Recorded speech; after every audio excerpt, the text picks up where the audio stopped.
I've got to go and put my washing into the tumbler dryer right now, so I'll be gone for like 30 seconds. There you go, have some of that. I can't be the only one who feels like I'm going nowhere. Just wishing somehow this dream will carry me. And I swear just one last time.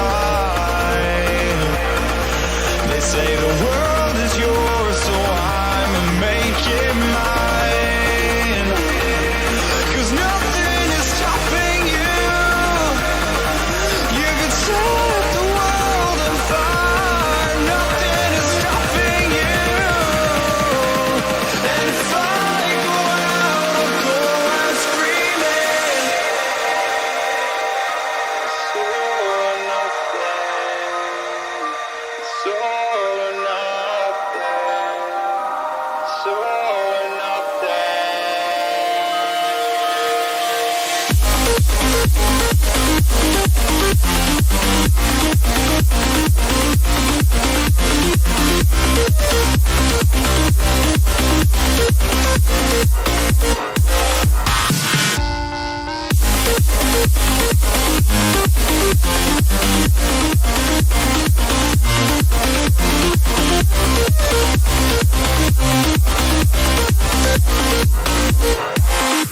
Cause nothing is stopping you. You could set the world on fire. Nothing is stopping you. And if I go out, I'll go out screaming. And if I go out, I'll go out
Vote Elite FPL.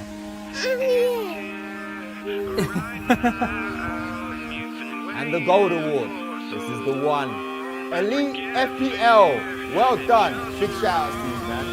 Your past won't catch you now.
Jason, any more final thoughts? No, just to say thank you everybody and for all the support again. And Steve-O, he's a bit mean, but he means well.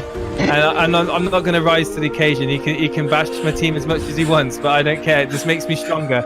Makes me more keen to stay above him on the tables. And I guarantee, the end of this weekend, you're going to be looking up to me, Steve-O, thinking, what am I going to have to do? what I'm gonna have to do to catch him.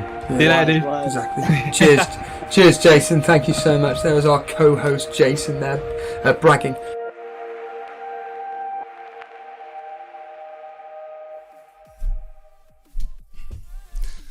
Good evening, ladies and gentlemen, and anyone else that may be tuning in. Dogs, pets, family members. Yeah, what a weekend of football we've had for Gameweek 1. We've had a lot of people with scores of over 100 points. Guys, are you one of those people that have got a 100+ score? Did you activate your bench boost? Did you activate your triple captain?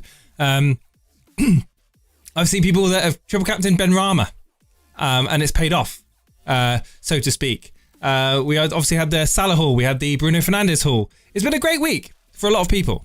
But spare a thought for those poor souls that subscribed to bring in the likes of Man City players who were absolutely humiliated today by a Spurs team that definitely want to make a statement. They're not going to lay down, and certainly are playing very well under Nuno. So congratulations to Spurs fans out there. I massively underestimated your chances against Man City, and the best team won.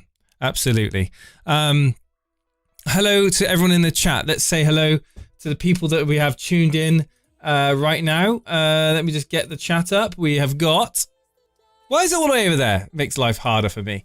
Hello, Harry Dawson. Hello, Harbour Boy. Nuclear Atoms there. Yassine Klush. We've got Dread FPL's in the chat. He's loving the music. FPL Cheddar. FPL Cheddar. Hello, buddy. B Blair. FPL Seb. Doing really well. I was going to... A little story. I was going to change the intro tonight, but I just haven't perfected it. I've got a slightly shorter rendition of the video with slightly different music. So for the next stream, I hope to have it ready. But like a lot of things, I don't want to have you guys see it until it's ready. So bear with me on that one. Caged Paps is there. Christoph is there. Mr. Carson, Wayne Dean, Niraj, Padraig, Flying Pigs, 108. Oh, 112, Yassine. You guys are having amazing scores. 121. I know, absolutely brilliant. Sonny Boy, am I okay? Why? What makes you think I'm not okay? What makes you think I'm not okay? Am I acting differently as normal? Hello, Wayne Dean. Hello, Bazman. Risha. Ross. Sonny, very good. Different. Yeah, absolutely. Really good. If you're new here, guys, hit that like button as well. Let's get the subscribes going up, guys. Let's get these subscribes going. It's the beginning of the season. A lot of new faces on our channel right now. I got 92 points. Not bad. Not great. It's brilliant. Owen, that's a really, really good score, mate. Honestly. Don't be fooled by these people that got 121 points or, 130 points. That's a very, very good score. Anything over... I mean, okay, over the year, you want to be averaging 60 or more points. You're loving life. I'm perfectly right, Adamov. Having Son paid off. 88 without Bruno. Well done, Matt. 125 points to end the week. I love you, boys. So how many people are going to need the surgery tonight? How many people need to come on and talk to us about maybe their misfortune? Maybe they didn't have Bruno Fernandes. Maybe they didn't have Mohamed Salah in their team. Maybe they went Jota and Mane. There are people out there that are going to be very unhappy with the way their team have played. And it's very important to hear from both the people on the highs and the people on the lows. What games did I watch? Well, I didn't watch the Brentford-Arsenal game. I had no interest in that, even though I did think Brentford would win it. And they did. I watched the Manchester United-Leeds game. That was very entertaining. Obviously, recapping the games. Brentford beating Arsenal 2-0. Our man Tony not getting involved in the goals, unfortunately. Canos and Norgard. But the 5-1 defeat of Leeds was very much an entertaining affair. I watched that one. I didn't watch any of the 3 o'clocks because of, obviously, licensing restrictions. I watched the Norwich-Liverpool game. I thought that Liverpool were... They weren't like cutthroat. They weren't cutthroat, and Jota's goal was really jammy. I think, all in all, it was more the fact that Norwich didn't really do anything in that game. I think Liverpool were comfortable. They certainly weren't top gear. Newcastle, West Ham, I saw bits of that. I saw the highlights as well. Callum Wilson scoring. I know people had him. Antonio missing a penalty. But getting a goal and an assist as well, so making up for those lost points. And then obviously we had Spurs 1-0 Man City with Son getting the goal, Bergwijn getting the assist. Ben Rama's on fire. Yeah, he seems to be. It was really involved in the highlights I certainly watched. He was really involved in the attack. 111 is rubbish, Dylan. You need to start again. Start again, mate. Rip your team up. Wild card. No surgery, should be on fire. Are you guys all happy for your Game Week 2 squad? That's the question I need to ask you. My team's on the screen. Just there. You can see my team. Oh my God. There we go. Get my sense of bearings. Where the hell am I going? There. Just in case you missed it, that's my team. I'm set for next week. I don't have to do anything myself. I've had a respectable 102, I think 102 points I'm on. So I'm really happy with getting a 3-digit number for Game Week 1. I seem to quite often get a good 100 plus points Game Week 1. I always seem to start off really well. Even though most people have followed the same template. So that's why we're seeing a lot of teams with the same sort of scores. Going into Game Week 2, I'm really happy.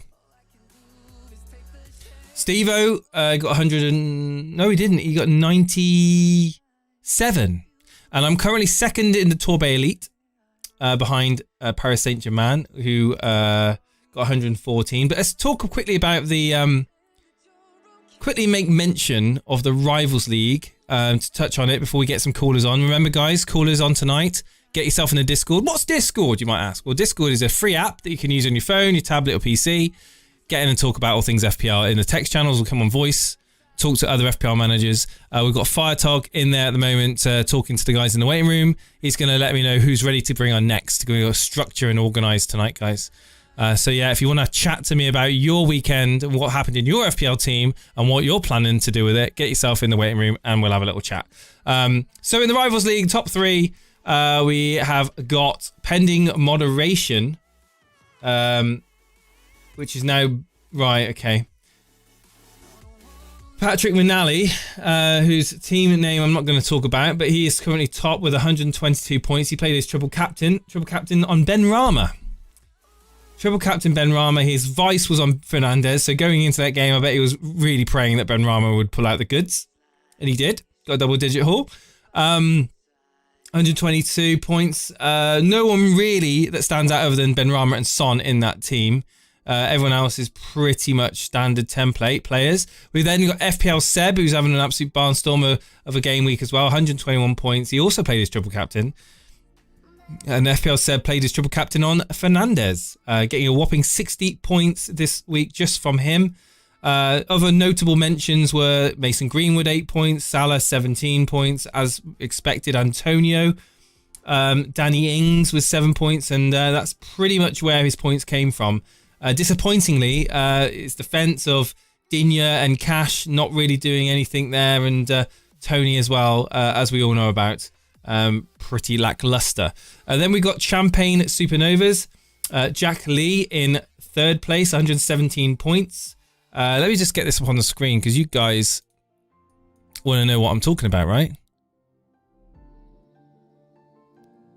Give me 1 secondo. So yeah, at the moment, the league hasn't updated on Nia, but yeah, we've got Jack Lee there. Champagne Supernova. He's got 112, triple captain, like I said. He had Son and Rafinha in his team. Obviously, Son scoring tonight. Triple captain Salah for 51 points. And yeah, triple captains are just edging it. Then we've got Zimmy in 4th place on 113 points. So Zimmy, he didn't use a triple captain and he's almost got the same sort of points as people that have used triple captain. So it's really, really good from him. Let's pretty get Zimmy's up. This is Zimmy's team. He got 106 points.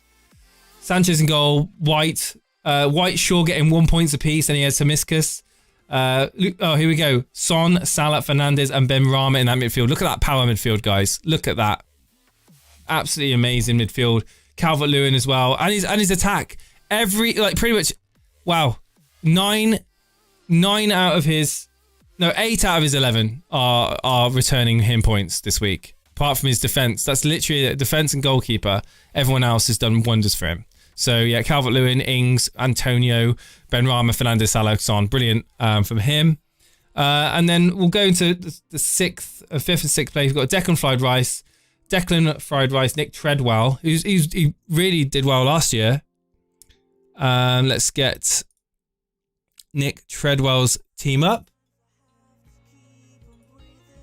So he had 112 points. He is on, obviously pending update of the game. We've got Benrahma again in his team. No one else really of notable mention in there other than the fact that he got points from Benrahma tonight and Antonio. So there we go. Not having Bruno Fernandes cost me in game week 1. Yeah, I think a lot of people, and I even considered it. I even considered maybe not having Bruno Fernandes, maybe just going with Greenwood and Shaw alone, and then just bringing in the likes of Havertz. Oh, I'm so glad I didn't do that, by the way, bringing in Havertz. Or bringing in the likes of Grealish. Because these players, I was trying to be a bit clever. I was thinking, you know what, I'm not going to go too template. I want to get some players in that are a little bit of a chance of blowing off, get me a haul and I can have an advantage. But in the end, going safe, going template paid off in the end. Because we want to make sure we have the data, right? We want to get at least 2 or 3 weeks data. Wildcard maybe is on the line for a lot of people early on to get those players in for those juicy price rises. Got trolled yesterday, by the way, in the live match chat in the Discord. Someone said that Simiscus had scored, and I was on a walk at the time with my daughter, and I read it in the Discord, and I was going, yes! I was going crazy because I was waiting for a Steve O'Rant video to be made, but it turned out someone was trolling, and yeah, you can get muted, mate. Grealish and Havertz let us down, yeah, absolutely. Glad. That was definitely a trap. There was definitely a missed bullet there for me. So yeah, again, reminder, getting callers on in a second. Firetog will be directing the calls. So get into the waiting room and speak to Firetog. I'll just double check to see who is going to be the first one to come on the show. So we've got Semi-Sweet Potato. And he's loaded his team up as well. So let me just quickly have a look to see if I can get that. Wow, that's a noise. Sorry about that, guys. Press the wrong button. Right. Let's see if I can find Semi-Sweet Potato's team here.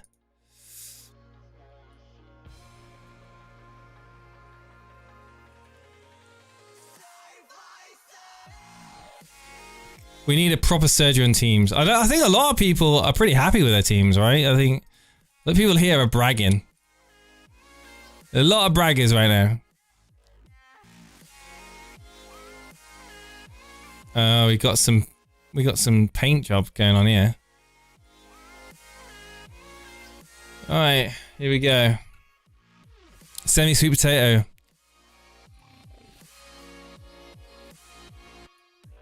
Hello, good evening, Semi-Sweet. Are you there? Can you hear me okay? Here we go, and my mic's now on. Yeah, I can hear you. Oh, 1 sec. Let me just change your talk again for me. How are we doing? Yeah, doing great, thank you. How about yourself? It's been a pretty cracking week. I mean, this is probably the craziest game week 1 in recent history in FPL. I think a couple of seasons ago we had was it the 18-19 or this? I think it was the 18-19 series, and we had a really good game week 1 and game week 2. What was the season when like Salah and Sterling both got like braces?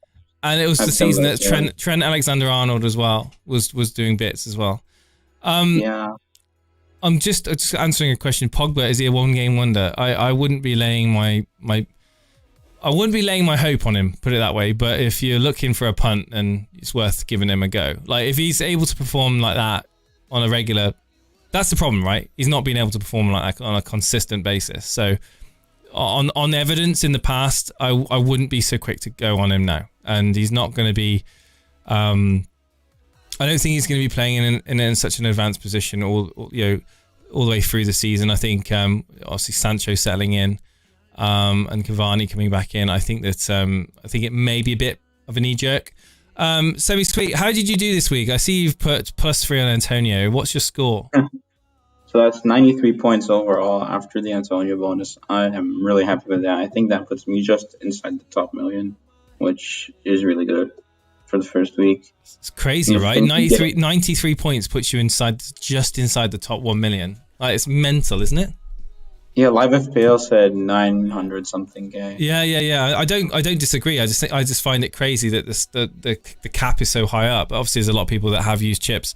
We had someone in the chat earlier on saying they're disappointed in getting 90 points because everyone, other people are posting scores of 122. I think you'd agree that. Like, you'll find that the people that score more points will be more likely to speak. Yeah. You won't really see people that got less points speaking, so. Absolutely, and that's the thing we want to brag about when we do well, but it takes a special kind of someone to come on when they've got, say, 45, 55 points in a game week like this to talk about it, and it's really important to stay calm as well, because point scorers this week aren't necessarily going to be point scorers for next week, and the players that you brought in on your Gameweek 1 team, who you had real strong belief in, they're likely to punish you by hauling in Gameweek 2. So don't just be quick to rip everything apart and make changes right now. Like, I know someone that's wildcarding, and I think it's a joke, personally. I think I'm most likely going to save my transfer. Looking at my team, obviously Mars was the glaring frustration from today. Didn't really do much. And now it really remains to be seen whether or not he'll even start against Norwich. But I want to, I wouldn't want to sell him before a game like that. Yeah, well, that's the thing. It's like Man City for me. I watched the majority of the game. I mean, I was working at the time, so I was kind of half attention on it.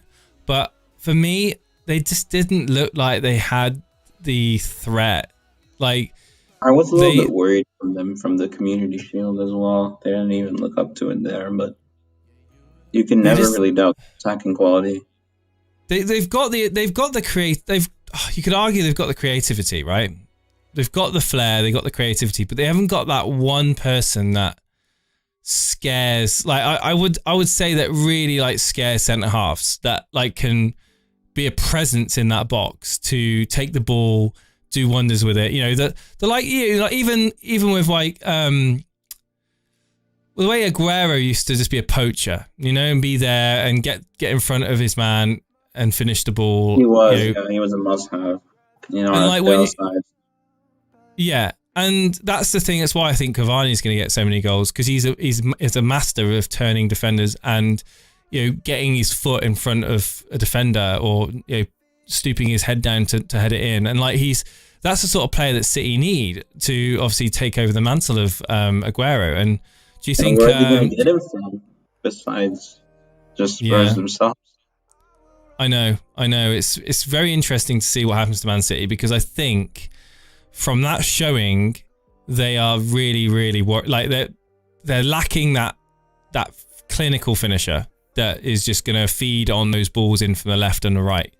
Mars is always going to be my sort of short-term wildcard pick, and I'm content with him being the one that frustrated me and the rest of the template doing relatively well, because you look at the players I have, they're in a lot of people's teams, but they did well. It doesn't even matter. The template did well because the template is good. Vince in the chat is saying that he's saying that he's going to do Havertz to Son tonight. Do you think that is not necessarily the best move, considering Chelsea's next game, and maybe a bit of a knee jerk due to the fact that Son did score against City? I mean, Arsenal, they are looking pretty pants, and we are pants, yeah. But you look at Son's next 3 fixtures as well. He's got both. Palace. Try and get both in. Maybe. Now, a team that I watched this weekend that really excited me, not excited me, but one I want to watch more, was Watford. I think he really took the game to Villa, and I wonder if they'll be able to do it against other teams against Brighton, Villa. yeah. They'll be a lot more compact than Villa. Same with Spurs. I probably Nuno will set things up tightly there, but if they can keep up playing that sort of positive attacking style against all sorts of teams, then they've got some insanely cheap options for people that are looking to get all three of Salah, Bruno, and Lukaku, which looks really hard, but it's something I would love to have by game week 4. So if Watford can continue to do this in their next games, I'm going to be really tempted to look at them. Absolutely. Brentford as well. Someone like Mbuemo could be another nice budget enabler. But I've got your team up on here now. So you talk about Mahrez, being patient with Mahrez. I think it's really important. You've got especially with the next 2 games. Yeah. So really, then in that team, who are earmarked for potentially being transfers for you going forward? Ings was underwhelming, but I'm willing to give him a chance because as much as Watford were good, as I said, Villa, I think they're gonna take time for the signings to bed in together. But the problem is their fixtures are really short term. So I'm gonna get Lukaku in. It's gonna involve Mahrez and Ings both leaving my team around game week 4, which works out well for Villa's fixtures turning bad and City's fixtures. Well, City's fixtures don't turn bad. Leicester and Southampton are good, but so I don't think I'd want Mahrez after that. The Champions League is going to start. We don't know what the rotation is going to be like for the Champions League. So yeah, Mahrez and Ings are probably going to be the players that leave for a Lukaku operation of some sort. But it's still how much would that leave you in midfield if you were to bring in Lukaku for Ings? How much does that leave you? You can't be having much there in midfield, surely. Yeah, I think but that's why I'm really looking out for some of the budget. It's going to be like a Brownell, isn't it, or a Gilmore, isn't it? Surely. Wait, it would be 9 and 8 for Mars and Ings. That's 17, 9.5 on Lukaku. That's only 5.5 left. So we really need someone like Mbuemo to be an interesting option, or maybe even a 3-way transfer. At that price, I probably would put that money in defence and not. I know this is probably another issue down the line, but at 5.5, I'd rather have that money in a semi-premium defender than a 5.5 midfielder. Eventually, I want Ben Chilwell on my team when Chelsea's fixtures are good. I think he's probably the most nailed pick in the defense, alongside maybe Aspie, and he's going to be bombing up that left flank. If Werner plays on the left, he's going to be sort of drifting into half-space middle a little bit, and Chilwell's just going to be covering all that width on his own. Makes it a really exciting pick. Tell me, Semi-Sweet, your AI algorithm, what did that do any better than you this week? It picked Mane over Fernandes. It was really confident in the fixtures, and there we go. Proof that the AI doesn't always know the best in terms of outcomes. But I know that Steve-O's been saying about the history this weekend coming through again. Were you shocked at that City defeat to Tottenham? Not really. I thought, if you watch the Community Shield, part of me thought of dropping Mahrez altogether because of how lethargic he looked in the Community Shield. But I realized... Who would you have instead of him? Greenwood or something like that? I think I would have gone in Havertz, which... Oh, right, okay. Because, Palace and Arsenal in the first 2 looked really interesting. And I don't know, I had a feeling the Lukaku deal would get done quicker, but it hadn't. So in the end, I think it will come down to what Mahrez does in the next 2 weeks. Yeah, it's certainly not a transfer that needs to be made sooner than that. Pretty much all of them are good for the long term, except Ings and Mahrez and maybe Antonio. So Rafinha had a bit of an off game, didn't he? Rafinha looked like not fully up to it, fully fit against United. But you look at Leeds next week, you look at the home crowd advantage that a lot of teams had this week. Leeds are going to have that. They never played in the Premier League in front of a full Ellen Road. Well, they certainly want to bounce back, don't they, after that defeat? Especially with that crowd. I think they're going to roar them on very well, and we could see some kind of Leeds resurgence, because Everton, they didn't even convince me. I'm like, they got booed off their own pitch. The first half, they turned it around the second half, but Southampton, it's Southampton. Like, they're playing against some better teams coming up, like Leeds and Brighton. I think they will be fine. They will struggle. I agree. I think that I think at the back, I think they will struggle. And I mean, I was close to bringing in Richarlison actually instead of Ings. I mean, ultimately, it wouldn't have made much of a difference. But for me, Ings is a question mark. I don't know. I don't know if he's going to be a long-term stayer in my team. Certainly, unless Villa starts playing really well in the next 2 games, then I might have faith that he can do it in tougher fixtures. But no, he's out the door after they play Brentford. For me, as it stands, especially if I want Lukaku. Yeah. Well, Semi-Sweet, thank you so much for that, man. I'm going to bring on the next caller now. Thanks for sharing your. I hope you enjoy the rest of your weekend, buddy. Take care. Yeah. Semi-Sweet there with his team. We've got a couple of more callers in the waiting room. Remember, guys, if you want to get on air, all you need to do is join the Discord and join the waiting room to do so. We got coming up next, One Life Soccer TV. He's uploaded his team. Let's quickly have a look at it. Oh, Appy is in there. Live FPL. Okay, so 96 points. Okay, let's bring him on. Oh dear, One Life Soccer TV. You got less than 100 points. You've had a real bad game week, mate. What have you got to say for yourself? Oh, he's gone. What have you got? Why did you leave? Someone I said. One Life Soccer, you there?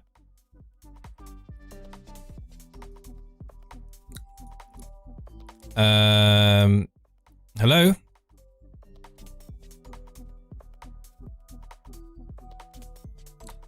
Hello, One Life Soccer TV, can you hear me?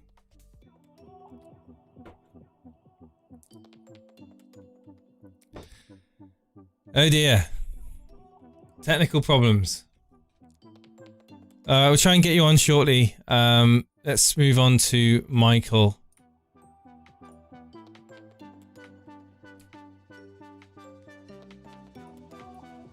Michael, are you there, buddy?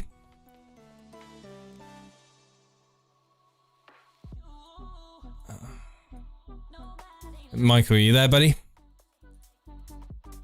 What's going on here? Guys, I'm going to drag you in. Can you hear me, Michael?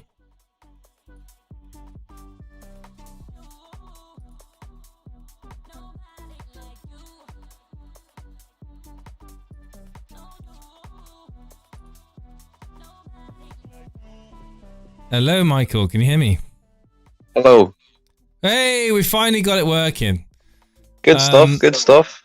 Yeah, what happened there, dude? One second, I put you on speaker. I can't hear. There we go. I said, what happened there? Just saw you come in, jumping in and out of the channels. Are you on your mobile phone? I am on my phone, and there's a wee thing that comes up whenever you leave the waiting room saying join voice, and I was getting really confused and clicking it and going back in the waiting room. Yeah, don't. I think move yourself. I'll move you. But I've got your team up on the screen here. 87 points. I'll say the same thing. You must be very disappointed with 87 points when everyone's posting scores of 120 plus. I'm not really, to be honest. The big decision was there's obviously no Fernandes in that team, and I think we're going to see if that paid off or not in game week 3 when everyone else captains Fernandes instead of Salah, and I've got Son and Vardy instead. I was only joking, by the way. 87 points is a very good score. It's 92 if you add the bonus. Well, there you go. It's ever close to that triple digit number. You got some interesting picks here with Vardy and Son. They did return some points this weekend, and obviously they're massive differentials over potential rivals as well in your mini leagues. Do you think that the no Bruno strategy is something you're going to continue to employ? Or are you tempted to move Salah out for Bruno for captaincy this week? I'm not really thinking about intentionally going without Bruno. I'm not going out of my way to do it. I'd like to have him on, but I don't see a way of getting him on without taking out Salah, and I'm not taking out Salah without a shadow of a doubt. He's brilliant. Well, the answer to that is that because you've hedged your bets with Vardy, isn't it? The money's with Vardy, so you've got no choice to go with a a cheaper pair to go with Salah in midfield. But moving forward, is that Jamie Vardy going to be a Romelu Lukaku by any chance? Is that the plan, or? Yeah. It's Lukaku or Kane, whatever happens. That's why Vardy's on. I like Vardy, but he's not on because I think he's excellent. He's on because it makes it easier to get a Lukaku or a Kane. I don't want to have to push my wild card earlier if one of them starts to do well. Right. Yeah, that's fair enough. I mean, you got that price point there that you can switch it between. So are you just going to roll a transfer this week then, and just go into next week with 2 transfers? I'd say it probably will. I was tempted after watching the Brentford match. I know Tony didn't score anything, but just because they look so good, I was tempted to do Antonio down to Tony, but then I watched the West Ham match today and that rolled that out, so I'll probably will just roll the transfer. Oh, Antonio was very good today. People saying that they potentially might have made a mistake getting Tony in, that he wasn't really involved. But I think it's a bit unfair. It's been one game. I mean, he was almost like involved in one of the goals, and I think that people are very much knee-jerking players in and out of their teams as a result of this weekend. Shaw and Soufal are the only 2 players really, obviously by your goalkeeper, that didn't get you anything. Are they safe in your team going forward for the moment? I'd say so. I'm not rushing anything yet, and if I don't have to, I'm not making transfers on defenders unless a wild card. But I think I'm going to save my wild card later. Last year I was impatient. I had Kane and Son in my Gameweek 1 team, and then we got beat 1-0 by Everton. And I wild card at Gameweek 2, took the 2 of them out, and what would have been Kane captain with Kane and Son, a good 60 points. Instead, it was horrible. I was just watching Spurs demolish Southampton, and even though I'm a Spurs fan, I was buzzing to see that. I was thinking my fantasy team is getting murdered here, so that was difficult. So, Spurs fan, then you must be over the moon with the performance today.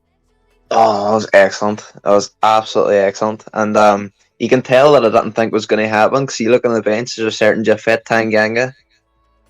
How much of that performance do you put down to the manager?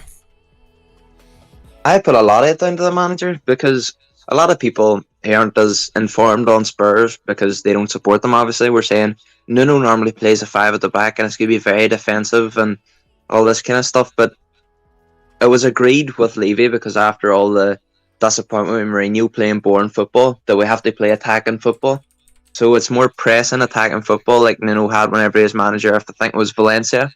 And I thought there's a chance maybe we could have got a result today because sometimes when teams pressed and took the game to Man City, like United did when they beat them 2-0 last season, it showed they could get got at, and with injuries, they could beat them. They were beatable, and I just think today shows that the way that we're lining up now, I'm more than happy for Kane to go with the right money, son. I have to say, it's been a long time I can honestly say that I've seen Spurs play as a team, as a unit. Yeah. And they really did play as a unit today. The other times, it was just, yeah. You go on. It's like there has been times where I've watched Spurs and I've just been like, well, Kane and Son are pretty much dragging this team along.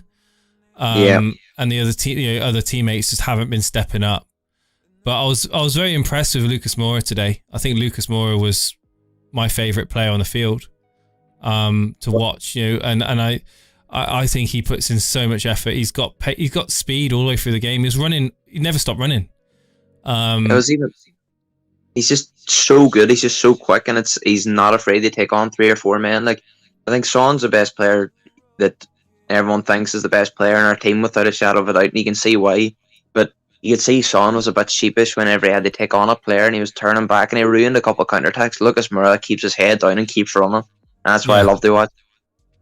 Yeah, that's absolutely correct. And I think that if that unity in that team can keep moving forward, then I said it in pre-season that I'm not looking at Spurs as serious FPL assets, bar maybe Son, that could change. People were talking about Dele Alli and saying that, maybe he could be in for a shout. It's cheap. It's a cheap way into that Spurs midfield. And yeah, he played well again today. Under Nuno, could be a new Dele Alli. Who knows? Still for me, too early to tell. We need a bit more data. There's a few players, there's a few gems that are starting to twinkle right now. And we're just waiting because I think that you can't make the moves too early. You need to know for sure that what you're seeing is what you're getting, right? And it's not just a flash in the pan. Against City, very impressive, really impressive. And I think that all eyes for me are going to be on how they move forward. And what are their upcoming games? Have you got their fixtures to hand? I don't have them at hand, but I know them so off by we've heart. got Watford. So away to Wolves, Nick. Wolves, and then Watford, and Palace, then Chelsea, then Arsenal. Palace, Chelsea, and Arsenal. So yeah, really not really that. I mean, bar the Chelsea game, it's quite attractive set of fixtures there. So I certainly think that there will be some strong considerations on the likes of Son, maybe even Dele Alli for people moving into the next few weeks. But yeah, I think been brilliant day for you guys as Spurs fans. I think that you've seen a lot of frustration, and let's hope that performance isn't a one-off, and that Nuno's going to bring and instill a new sense of chemistry between your team, because I think that that was really impressive today, what I saw. But thanks for coming on, man. You got any final thoughts before we move on to the next caller?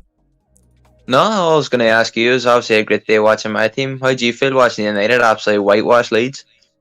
I always like to err the side of caution, because it's Paul Pogba's performance was absolutely astronomical. Like on his day, he's on play. Like no one can beat him. Like on his day, he's such a powerhouse. Thank you ever so much, King Adi. Thank you for that subscribe.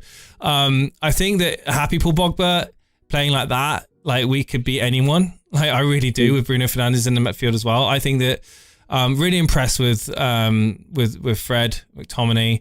The entire team, really. I even was impressed with Dan James, and I don't often say that. I thought Dan James, like Moura, was running his socks off on that right-hand side. I think he really put the work rate in. He wasn't really good in the final product, but Dan James isn't really known for his final product, right? He's there to cause problems. He's there to open space. He's there to rip apart the shape of the defenders. So they're pulling off to the right. And I think that I was very, very impressed with the lineup that came out and how they played on the day, and I'm still erring with sign of caution. I think that I have got the 3 United players on my team at the moment. I'm happy that I've got the 3 United players on my team. I think Greenwood's a great shout, great pick for people that own him for the next few game weeks at least, and I'm even more excited because we haven't seen the true potential of what Sancho is going to bring, and I think Cavani coming back is going to be absolutely beautiful. I do think we're going to be contending for. I think we're going to be contending for third place. I don't think we're there for title contention right now. I think that I need to see more consistency in a little bit like Spurs, and I think you probably feel the same way. I want to see a little bit more consistency in the performances. If we see that type of play, that sort of like no fear attitude, because Spurs showed that attitude. They weren't scared of Man City today. If United can show that attitude game in, game out, I mean, we were losing too many games at home last season and we were not putting the performances in. If we start to make Old Trafford like the fortress, the theatre of dreams, and like where it used to be like people were intimidated to play United at Old Trafford, if we can make that sort of mentality, and who knows where we could be in January. It could be United pushing for top, but I don't want to say things like that. After game week 1, I think that's way too early to start getting carried away with. But certainly good signs from United. And what about you? You've got Luke Shaw and Greenwood. I'm guessing you're not thinking of moving any of them out of your team in the near future, right? Only maybe Greenwood to get funds, they move Vardy up, but that's the height of it. I generally think that teams like your City and your Liverpool, especially Liverpool, with how they press, I think they have more of a chance this year, because we were watching that match today and you saw the refs were a lot more lenient with the press and the fouls. It was a lot easier to win the ball. And I just think Man City, with how they hold on to the ball all the time, it's going to be a lot more difficult to have more possession. They're going to get it stolen off them. They're going to get countered a lot more. And even though they don't really have weak points, that is their weakest point. They're going to get countered a lot more this season. It's going to be a lot more difficult for them to do what they normally do. I want to say that you made a great point. All too often, we have people in the chat, we have people in the community, in the FPL community, in the footballing community, in the wider football community, slating the refs on how the stupid decisions and how they're not letting the game flow, and the VAR is a joke. I don't want to tempt fate, and I'm touching wood right now. I have been so impressed with the level of officiating in Game Week 1 across the board in all the games. I think they've had it absolutely perfect. The right mix of, stopping the game when it needs to be stopped, but letting the game flow when these challenges come in. Meaningful contact. Really good way of letting the game play. Just let them play football. Yes, there's a bit of contact, but do you really need to stop the game? Like, is it really a penalty? No, it's not. Like, I really love the way that they're penalty this weekend, I think. Say again? I think there's only one penalty this weekend, the Aston Villa match. Yeah. Oh, that was the one in the West Ham game, wasn't it, as well? Oh, I had two. I think, yeah. But I think that I think we're all too quick to criticise officials, but I think we should also, when they get it right, we should recognise it, and they really did. They did a really good job this weekend. So long may it continue. But thank you for coming on, Michael, and I look forward to speaking to you again soon. Thank you for having me on, Jason. Thank you. Cheers, buddy. Okay. That's a really good point, actually. Really, really good point in terms of the refereeing standards. Let's see who we're going to get on next.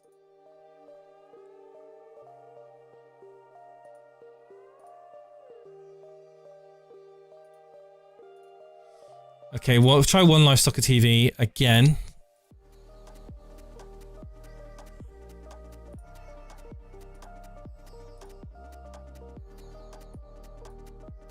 One Life Soccer TV, can you hear me? Hello? Yay, it worked. How's it going, buddy? Yeah, not bad, Jason. You good? Not too bad as well, my friend. I've had an enjoyable weekend of football. I've been also working as well. How about yourself? What have you been up to this weekend? Yeah, it's been all football, and being a Tottenham fan, it's just finished on a great note. Oh, what a game. What a game.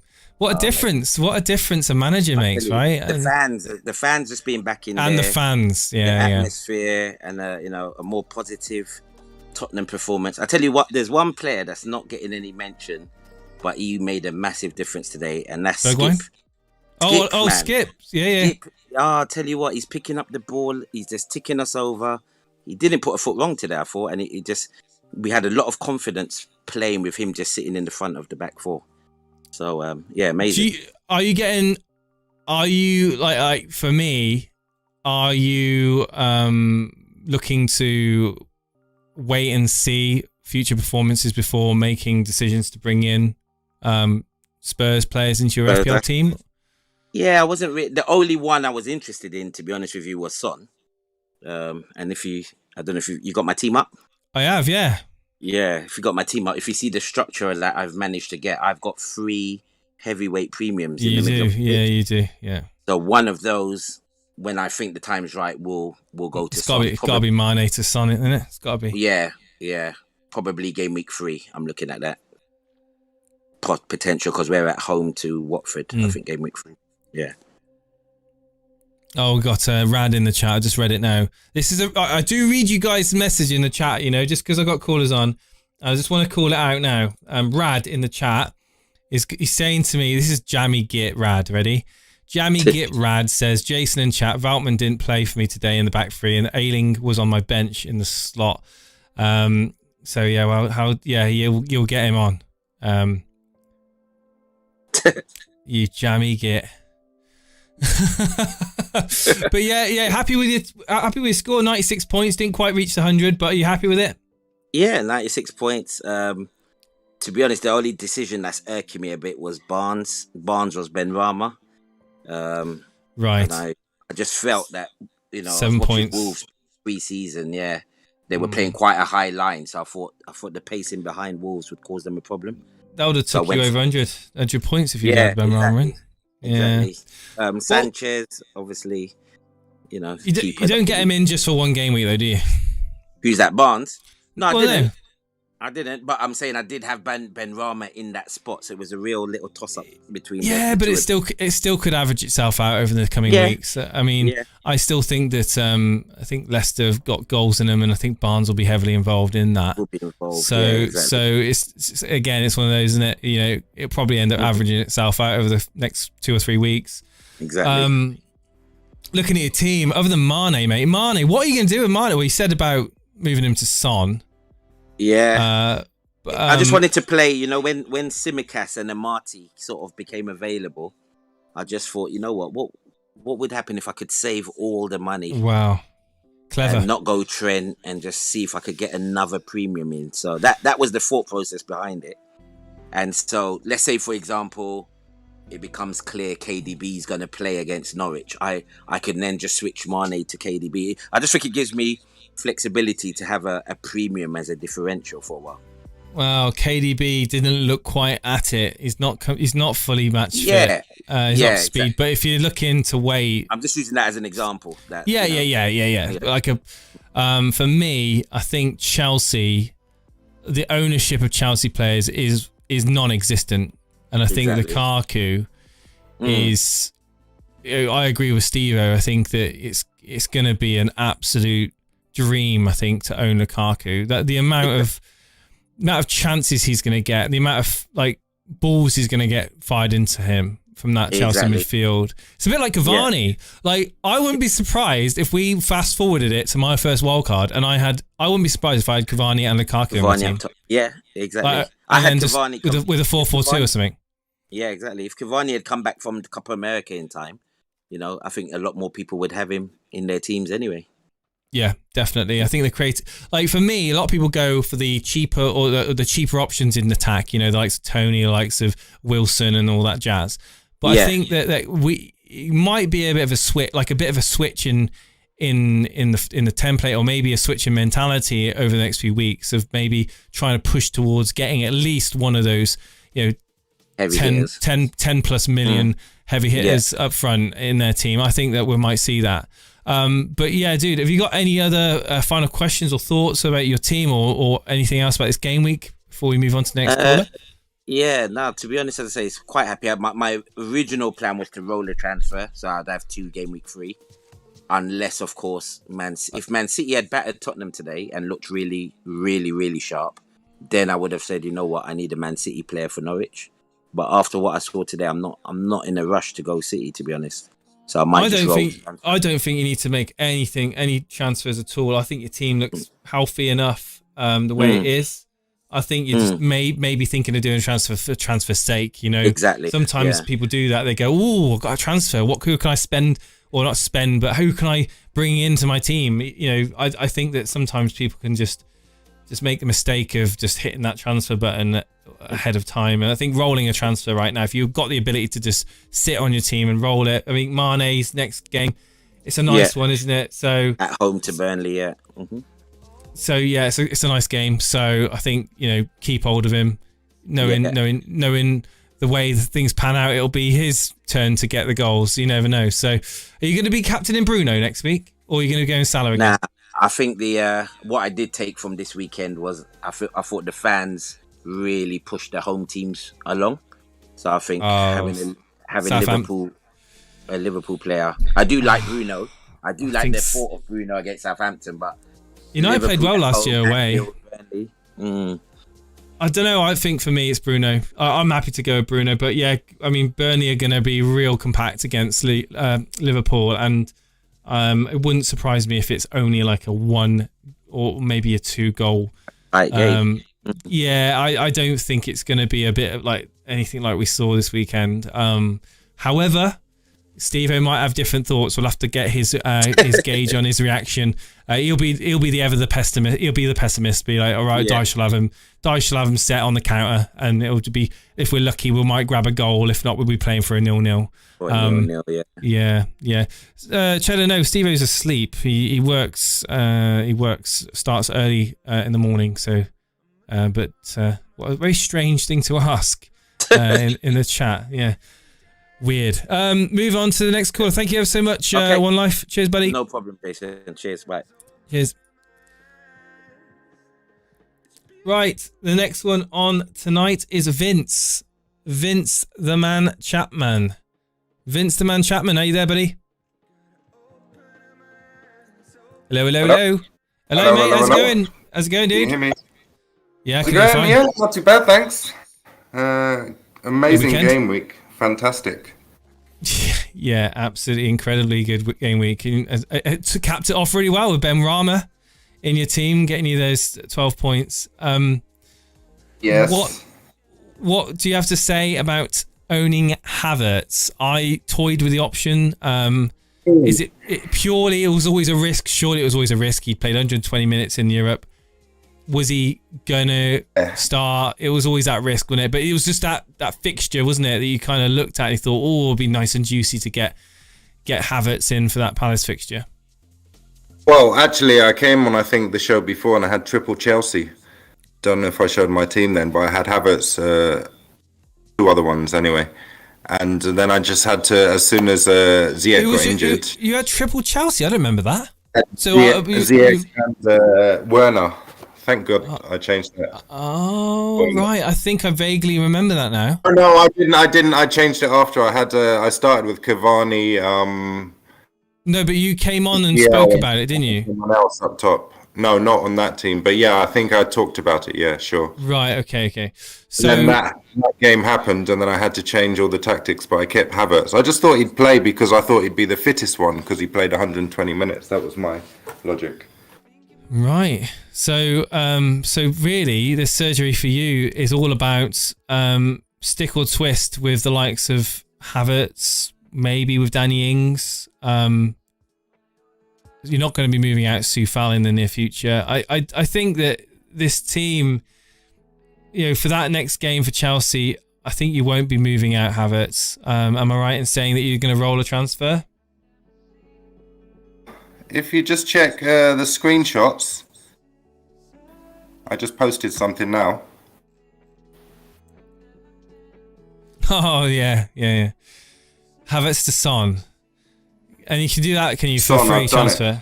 Yeah, I saved it. I wanted to do it. Yeah, I did it just before I came on. Well, it certainly strengthened your team. I think Son is, he ain't going to be benched. He's going to be playing the full game, and you know that he's going to be playing in advanced position. Whereas obviously with Lukaku coming in, how is that going to affect positioning of Havertz? We just don't know yet. So I can see why you've done it. Mount was the thing for Havertz, really. Mount's going to play in that position, I think, and he's going to take minutes for Havertz. They're both amazing. So yeah, Son's the main man, like you say. I'm happy with that. I was going to do it game week 3. I mean, most people can't do this move, but I saved 1.5 in the bank for this game week 3 captaincy issue that a lot of people have. Well, it's a very strong upgrade. It's a very good looking team. I'm not going to lie. There's absolutely nothing in that team that I feel needs to be changed in the short term. So I think you just came on to kind of just get my thoughts on it, and that my thoughts basically are, well done. I mean, you've done the move. Hello to you, mate. Like, happy new season.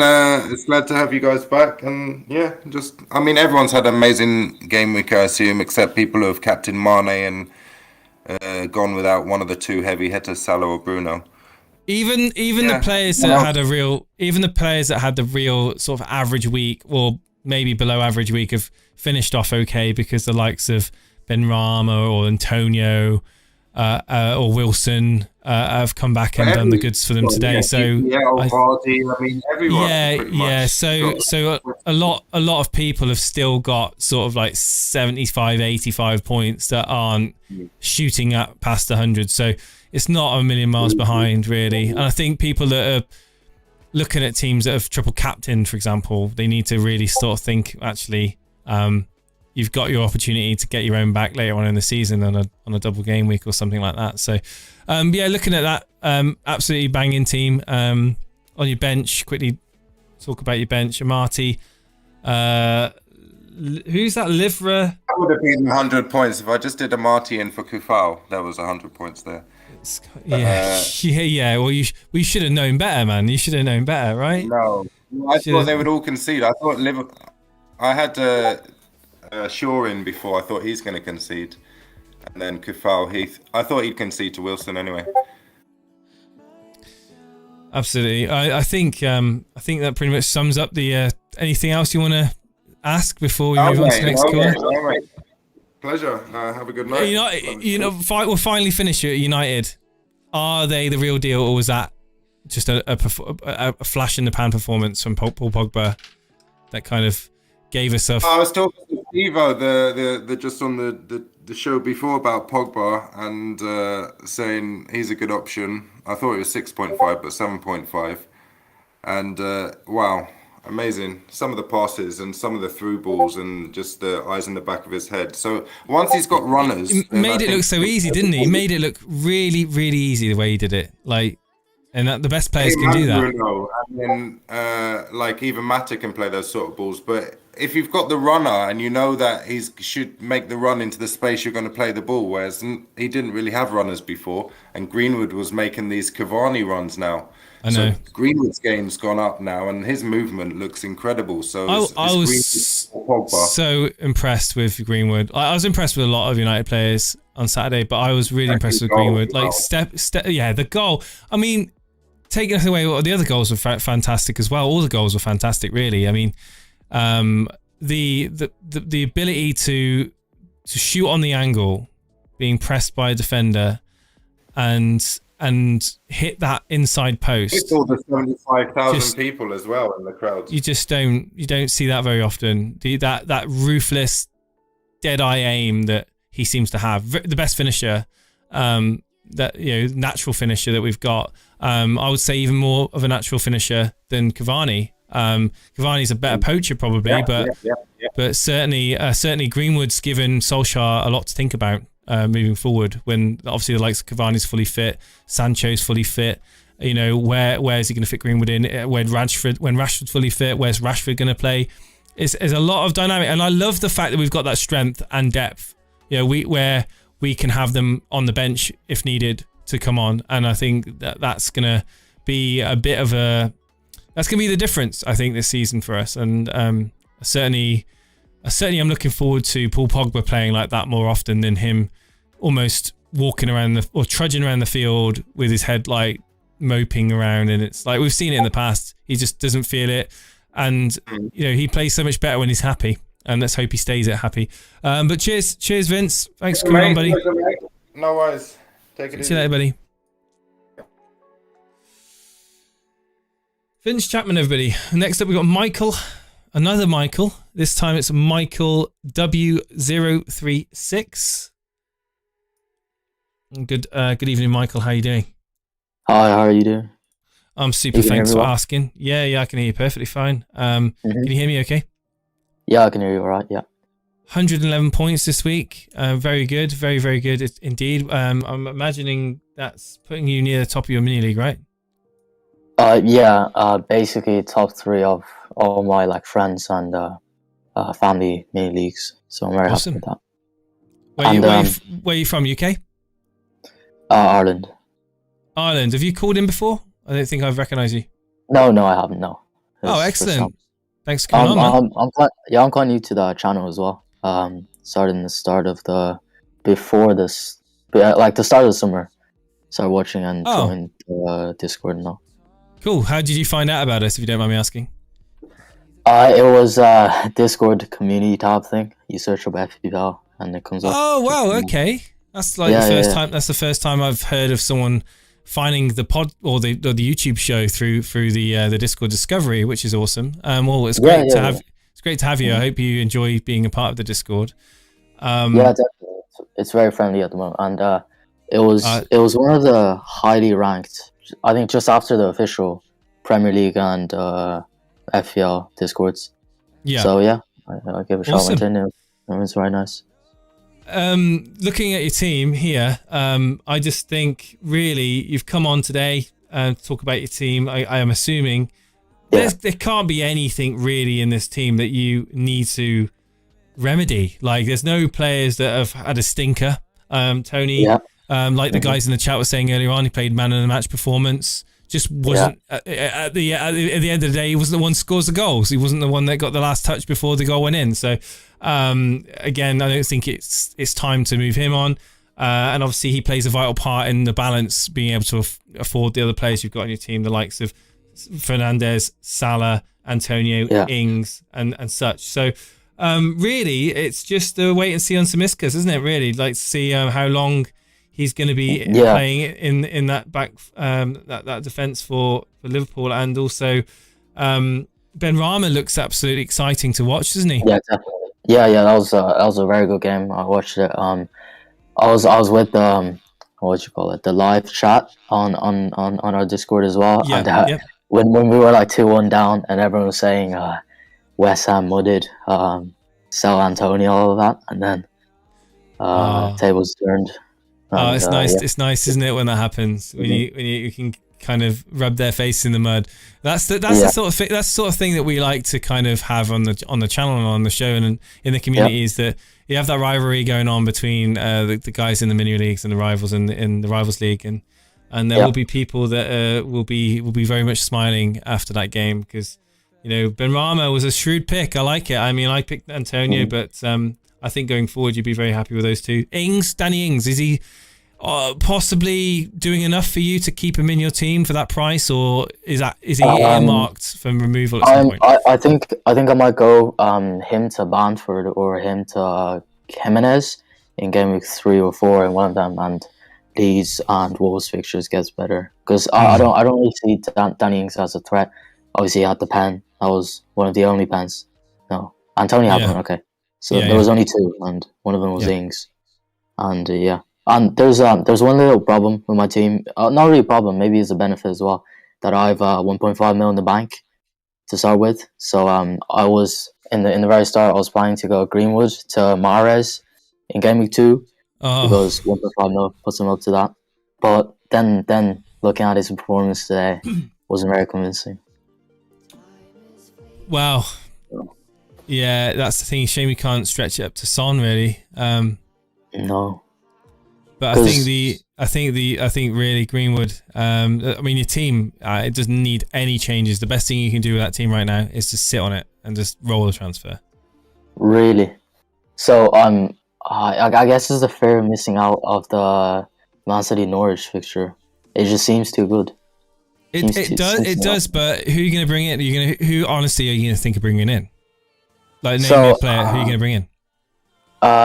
Firstly, Ferran Torres for Brahma, but he obviously did good today. If he would have flopped, so I would have considered that. But is Ferran Torres going to be starting the next game? That's true, yeah. Well, I mean, just looking at it, he plays striker, which is... but if he starts the game and he's playing up a centre like he did today, then yes, bargain. Yeah. But as long as you're willing to roll the dice, mate, and you never know, you might just play Gabriel Jesus up top, and True. Ferran Torres on the bench. You just don't know. You might even play Sterling up top. You just don't know. Oh yeah, that's true. Yeah, and KDB is getting fitness coming back as well. And another thing I was thinking is, so on the bench I have Amarty and Ayling. I could go Amarty to Stones or Ayling to Diaz or Cancelo. Because I mean that could be another one. I mean, if Amarty up to Stones, or Ayling to Diaz. Who would you drop? Sorry, in your main team if you were to do that? Oh, like Antonio or Brahma. They're playing Leicester.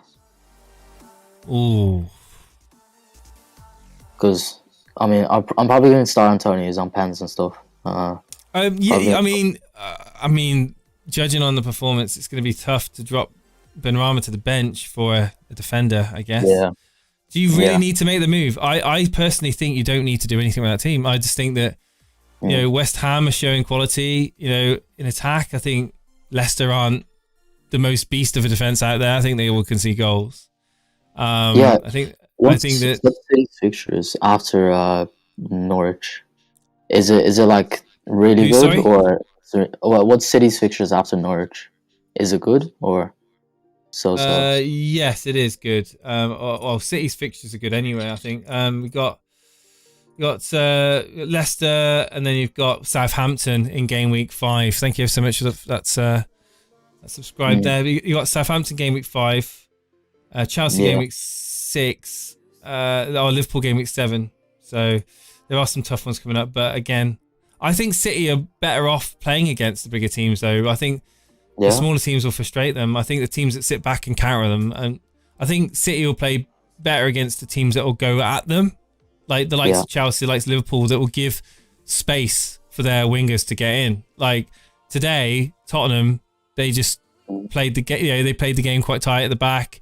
They didn't take too many risks to hit them on the counter attack, and it was time after again they got vulnerable on the counter attack. I don't see Liverpool playing like that. I don't see Chelsea playing like that. And I think that if you take the game to Man City, yes, you're going to have opportunities, but I think yes, you're going to see Man City score goals. I don't think, like, before we saw people going, oh, we need to get Man City, we need to get Man City, we need to get Man City, but be very careful that you don't bring in a player that's just going to end up being benched or rotated, because obviously there's a lot of players looking for minutes in that team, and you've had, is it the time to get rid of Ben Rama or bench Ben Rama? I mean, that's a decision for you to make. I mean, if you're going to go to a Diaz or Stones to cover that Man City clean sheet, then maybe it's worth doing. Maybe just hedge your bets. Don't double up on West Ham. Could work out for you. Yeah, I didn't see that his fixtures after that is Palace and Southampton. That's very good actually. So I might not do that move. And what I had before, instead of Ben Rama was Sarr. He did score a goal, but I was convinced by my West Ham friend that apparently he's very good. So make the change. I was going to go Sarr, which could also do like Brownhill to Sarr, if that's really worth it, because he's playing Brighton. Again, you'll be benching Ben Rama, I imagine. Yeah. I mean, it could work out. I mean, again, the question I ask people is, do you need to make that transfer? Like, do you think that Ben Rama will not match the points of Sarr? Do you think Sarr's got the potential of if not equaling, but more, scoring more points than Ben Rama? A Ben Rama who was very pinnacle, at the top of the performance today. Like Leicester, I think they're going to ship goals, and it won't surprise me if, I mean, again, it's your decision to make, but you may find that you're going to be in a stronger position come game week 3, having 2 free transfers at your disposal than just a normal one, and maybe having to do a hit because you've brought in a player that just hasn't been performing, or you've got other problems in your team that arise. There could be an injury or something like that. Well, God forbid, a suspension or something like that. But I personally, if I was in your position, I would be not changing your team. Your team looks very healthy and strong in all positions. So just roll it, man. That's what I would say. But best of luck to you, whatever you decide to do. Another thing is, I don't think this could be a bad thing. Or I saw Let's Talk FPL. He was talking about it, of your team being template, which my team is definitely already template. But that might not be a bad thing, because obviously you get points. The experts picking them. Well, so certainly I was looking for some differences. Certainly, right? Okay, so this is what normally happens with FPL, right? So you at the start of the season, you do see a template. Okay, no matter what, you'll have a template. Now, some people decide to go off template and take risks and take punts. They roll the dice on whether those players come return or not. A lot of those players have returned, but they've just equally matched the players in their template. So there's not been a lot of diversity between template teams and not so template teams. So I guess the point I'm trying to make is that the start of the season, you'll see more template than any other point of the season. But as soon as people start looking at the first wild card, as soon as like these sort of hidden gems start to emerge, the likes of maybe Dele Alli, Romelu Lukaku could be on a lot of people's radars coming in. Maybe even Jack Grealish over the next few weeks might start to really shine, and people wanted to jump onto him at his price point. I think 8 million is really good. I think playing it safe straight off the bat is a sensible way of doing things. You don't have enough information. You've not seen how these new players or dynamics in certain teams are going to perform until 2 or 3 game weeks in, and even at that point, it's still not a lot of time. And make your decisions on data and on your gut, and you should be good, man. Okay. I see what you're talking about. Best of luck for the rest of the season. I'll try catch up to the show whenever I can. Cheers, buddy. Thank you. Thank you. Lukaku will be a gem. He will be a jam. A jam. Who's next? Thomas.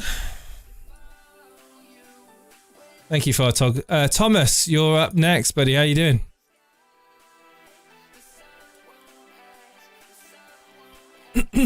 Thomas, can you hear me? Oh, hello. Thomas, can you hear me?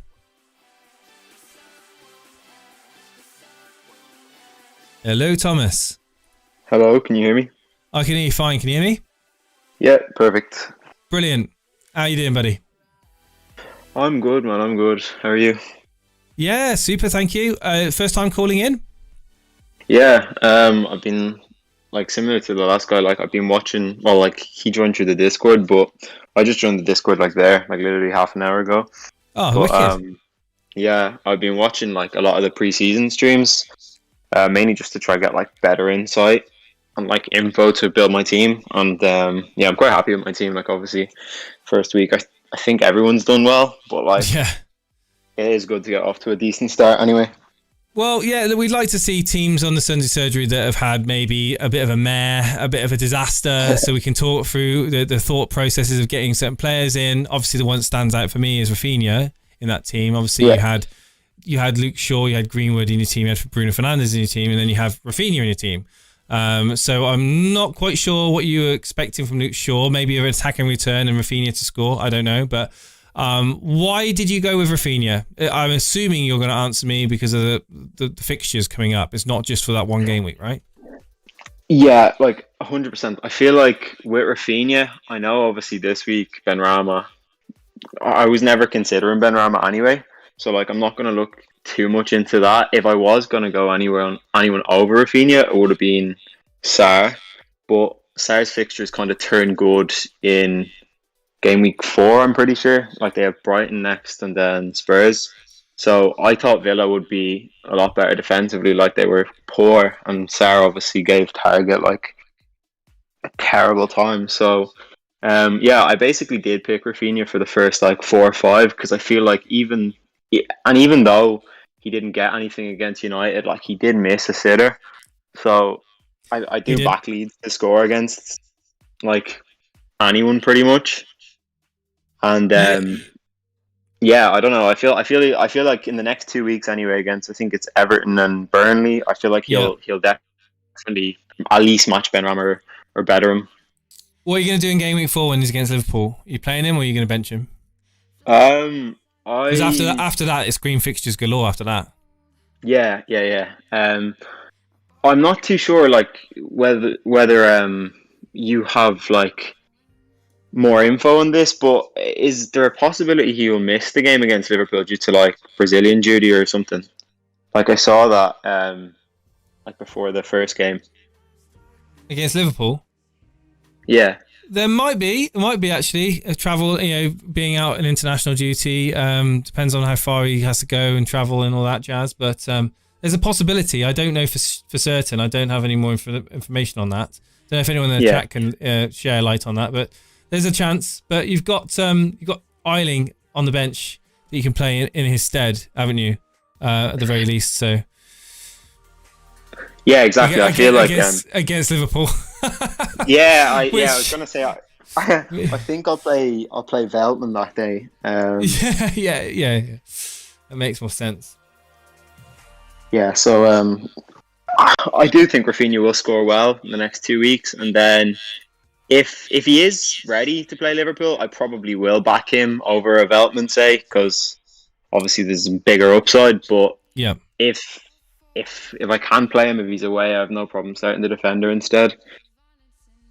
Yeah, I think that's a fair logic, to be honest with you. I think Rafinha, if he's back and he's fit to play, then keep him in your team. By that point, you never know. You might have decided to move him out, for whatever other reason that could have happened to afford an upgrade or elsewhere, perhaps. But looking at your team, like it seems to be a bit of a common trend tonight. I mean, we've got people with high scores coming on to talk about their team. Nothing really special about your team really stands out to me. It's just players that I see pretty much every team, a screenshot that gets shared. Really, it's all about Rafinha and what your plan is with Rafinha. And obviously there's only limited options or what you can switch him out to anyway. Have you got any money in the bank? I have 0.5. Like initially, I was thinking maybe a Greenwood to Grealish or something, but Harvey Barnes maybe. It's a shout as well. Even with Greenwood starting up front for United, and I know like Cavani and stuff might be back, but I don't think after Greenwood's performance there is a chance, even if he's dropped out wide. Like I don't think he will just lose his place completely. I think he was great against Leeds. So yeah, I mean, I was considering with the 0.5 to either like just straight swap to Gundogan, but he looks like he might be injured now, or Grealish. But I think Greenwood away at Southampton is decent enough. But I am kind of a little bit wary about not having a City player against Norwich. But I mean, I guess you can't have them all. Can't have them all, mate. It's not Pokemon. Just going to quickly say that we've got Fireshog in the chat saying that Brazil play on the last Friday of the international break, so it's likely they'll miss the Game Week 4 fixtures. And also, how many Shirish wants to know how many points have I scored in Game Week 1? Like it really matters. 102 points is what I'm on at the moment. So I would consider that to be a very good score, considering it's Game Week 1 and we only have limited information, and it's very template. But yeah, thank you for coming on, Thomas, and I look forward to speaking to you again soon and finding out what you do with your Rafinha pick going forward. I'm sure it won't be the last time we have a chat. Yeah, no worries. Best of luck for the rest of the season, and I hope to get on again soon. Yeah, I'm sure you will. Take care, buddy. Bye-bye. A couple more callers on tonight. We're going to have Jeremy Corbyn up next, also known as, what's his name? Cheddar. I think his name's Cheddar. Good evening, Mr. Cheddar. How are you doing? Yeah, I'm doing good, thanks. How are you? Yeah, not too bad. 1 second. Suggest me Sufal or Marty for Game Week 2. Sufal, mate, all day long. Yeah, not too bad, mate. How's your team performance been this weekend? Have you watched much of the football? Yeah, I watched most of the games I could. I had to miss the Liverpool game.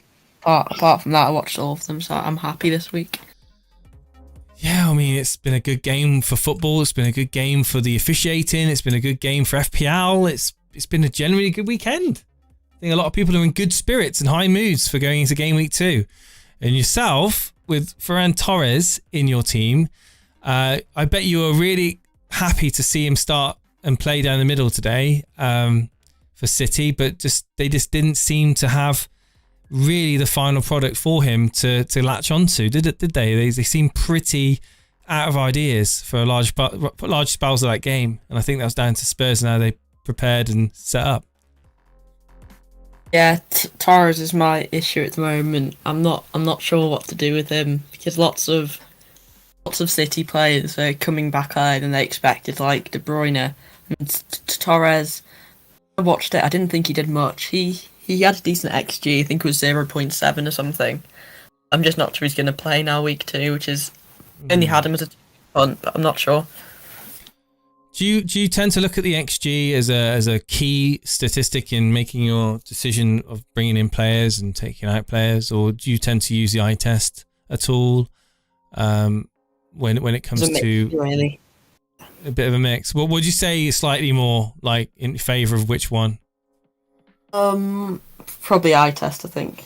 Yeah, I personally am a fan of just watching games, watching highlights as much information as I can from the actual player, but obviously, for me, Man City are really frustrating, and they're frustrating for a lot of people. Bringing players in for Man City is always a gamble. It's always a risk.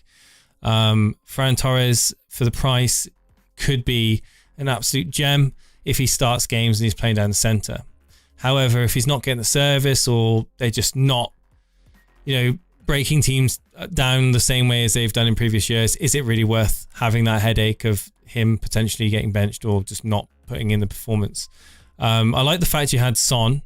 I like the fact you've managed to get Son, Salah and Fernandes in this team along with Alexander-Arnold. I think that's really, really good.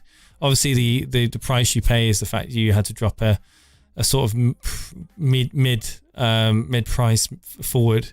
The likes of maybe a Danny Ings is a missing there, or of a Charleston or a Calvert-Lewin possibly in the future. But I'm looking at this now. What's your initial thoughts then of with Torres? Are you just going to hold because of the fixture next week and just roll the transfer, or are you looking to possibly bring him out now? I think I probably will roll because that was the plan, and especially Smart. with Gundogan injured as well. I mean, we're not sure the extent of that, but that might mean that it'll be Grealish in midfield with De Bruyne. Then means that Sterling would play on the wing. So it's not a situation where they'd start with Gundogan and De Bruyne in midfield, Grealish on the wing, and Sterling false 9 or something. So that's what I'm thinking at the moment. I think that you're bang on the money. I think that the best position here is to hold the transfer. You haven't got anything you haven't got fires to put out your team. You've seen one game week. Ferran Torres did play, and he played a very attacking role. It's a good chance he'll play again next week, and obviously then you can assess what to do with 2 free transfers moving into game week 3. I think that's the best option. Your team's had a nice score like everyone else's that's been on the show today, and a lot of people in the chat. I think I think you're on the right lines there. I think that's all you came on to talk about, right? That's the main, and something that's annoyed me as well is Brownhill. It's really annoyed me. He didn't play. He didn't start, did he? You didn't have him in your team to start him, though, did you? I guess, but it's just having a non-playing. He came on though, didn't he? He did come on. He just come on for like 10 minutes or whatever. So he got minutes. Hey mate, that's the difference between 1 point or 2 point. It's nothing. You know what I mean? Like at the end of the day, like if he gets points and he's a cheapie, it's fine. It's obviously if he doesn't start to play and then people start mass transferring him out, because a lot of people have got Brownhill in as a cheapie. You need to get rid of him before he loses 0.1, because obviously losing 0.1 at this stage is almost like losing $500,000. So cheers for that. We're going to get the last caller on next. Good luck in the Rivals League. Looking forward to it. Cheers. Yeah, whereabouts are you in the Rivals League? 1 point behind you. I'm coming. 1 point behind me. Do you feel confident next week you're going to go above me? Got really nice fixtures for my midfield next week, so bring it on. So you are. Let me have a quick look. Oh, because I'm 32nd. The comeback of dreams. Or whatever. Oh yes, you are comeback of dreams. I see 101 points, literally just behind me. Yeah. Well, best of luck. I hope you don't catch me next week and it all falls apart for you. I hope that Ferran Torres gets benched and doesn't see a single minute, and you have to rely on points off of your bench with Brownhill. 1 pointer. Or Ben White, Chelsea, yeah. Ben White, yeah, absolutely. Thanks so much, Cheddar, for coming on. I appreciate it. Thanks. Cheers, buddy. Next up is Dread FPL, long-term moderator for the community. Hello, Dread. How you doing, buddy? I'm good, bro. How are you? How's it going? What's this beautiful screenshot you shared with me? FPL Obsessed. What's that? It's a website I found just a couple of days ago. It's livefpltables.com. All right. Okay. Well, okay. Talk me through your team. Have you got any problems in that team? I've seen Gundogan's. I may have a Gundogan problem. Yeah. That could be rectified. Surely you could. Have you got any money in the bank or no? No, I've not got any money in the bank. He's a good price point, so I've got a few options, I suppose. Are you going to wait to see if he's going to be out, or are you going to click that transfer button? I might click the transfer button. There's a certain Man United player going up tonight. Why didn't you go with Greenwood? Like seriously though, why? Like, did you just think that? I didn't want to Fernandez go was enough. No, I didn't want to go into game week 1 with a triple up on anyone really. So I just double up was enough, and then I wanted to see how teams performed and so on.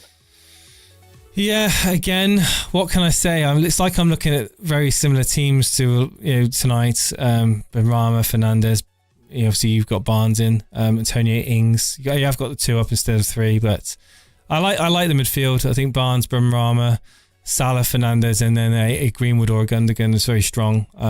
In Ings and Antonio up front, it's a very well balanced team. There's not really much I can say about it other than just, if you're going to deal with the Gundogan issue, get it dealt with before the price rises. You miss out on them, spend that transfer, and move on to next week. And whereabouts are you going to be in the Rivals League? Have you worked it out yet? I'm in joint 16th with a few people on the same points. That's very nice. 16th. Oh, Paulie's on 16th. Is in 16th as well. Yeah, there are like 10 of us on the same point. Yeah. So then, wow, yeah. So you got you, God, Lingardium Leviosa. Like, I need to see the people's names. I don't know all these team names. I don't recognise them. Right, so Firetog's one. Yeah, Firetog's a point ahead of us. Yeah. But I mean, Warfare's in there. Paulie, Mark Byrne, FPL Berry. I'm not sure who's that is. Denver Diedrichs is in there as well. So there's a few of us on 106 there. Well, I think if you get Greenwood in for Gundogan, your team's absolutely set, mate. I really do. And I think that part of me thinks don't do it because you're getting one of my players in, so I'm not going to be able to catch you. But it is a pretty strong move to do. Well, yeah, I mean, if it's looking like Gundogan's going to be out and everything, then I need to do something about that. So, and the way that United played, they just played so freely and they look really attacking going forward. And the teams they're going to be playing coming up don't look defensively sound. So, I might get stuck in, and that'll be my first treble up of the season. Yeah. I think you're completely right, and best of luck to you, Dread. Cheers, mate. And I'll speak to you again. I'm sure maybe you'll pop on for the preview show for next week. Who knows? Yes, yeah, we'll do that. Yeah. All the best, Absolutely. buddy. All right, cheers, mate. Cheers, dude. Yep, bye. Hey, Firetog. How you doing, buddy? I'm good. How you doing? Just want to say a massive thank you for organising the callers tonight. As always, you do a stellar job. Did you want to talk to me about your amazing score this week? Are you happy with your team? Yeah, of course. I'm in 107. I can't complain. No. Template team, so nothing special, right? I mean, I think the guys that bet against the template in hope of making some advances, they got burnt this week.